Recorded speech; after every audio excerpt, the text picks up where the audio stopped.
가 유학 사상이 동아시아에 끼친 영향으로 가장 적절한 것 골라보겠습니다. 이 책은 백운동 서원과 관련한 기록을 엮은 죽기이다. 자, 여기서 서원이 언급이 되고 있죠.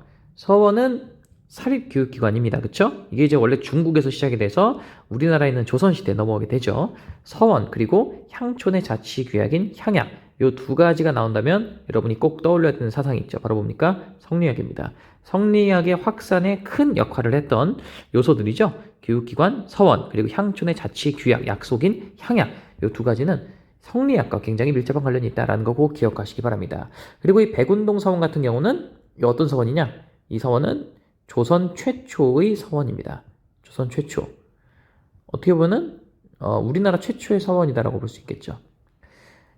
참고로 헷갈리지 말아야 되는 게 백운동 서원과 이름이 비슷한 백록동 서원이 있습니다. 백록동 서원은 조선의 서원이 아니고요. 이거는 주희가 성리학을 집대성한 주희가 발전시킨 서원이에요.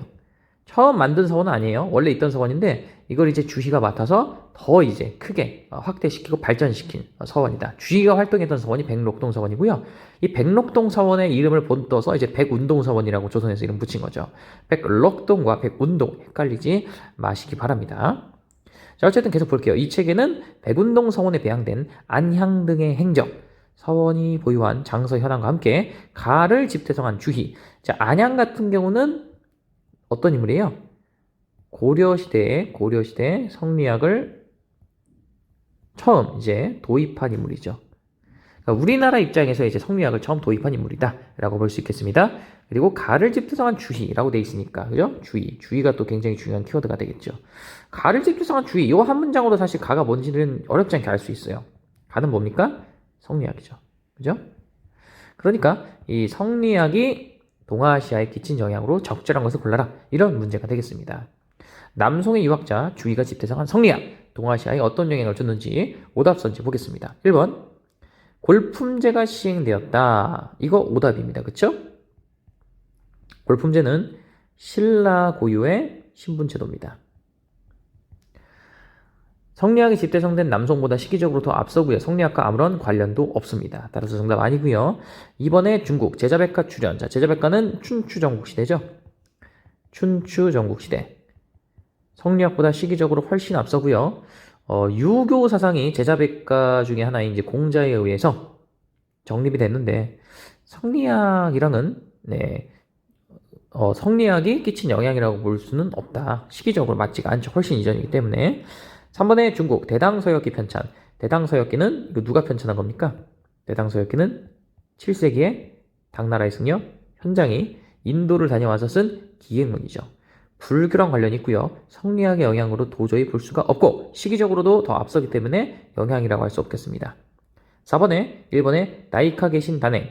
나이카 계신은 7세기의 일본의 상황입니다.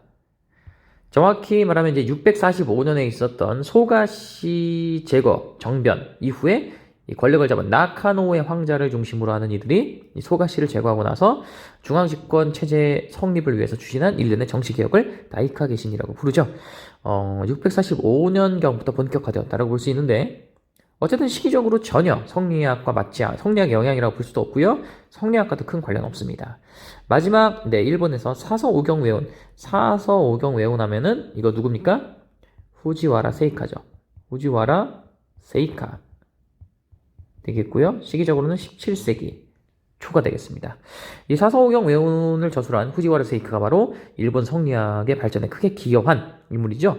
조선의 유학자 조선의 강항과 교류하면서 성리학을 익혔고요.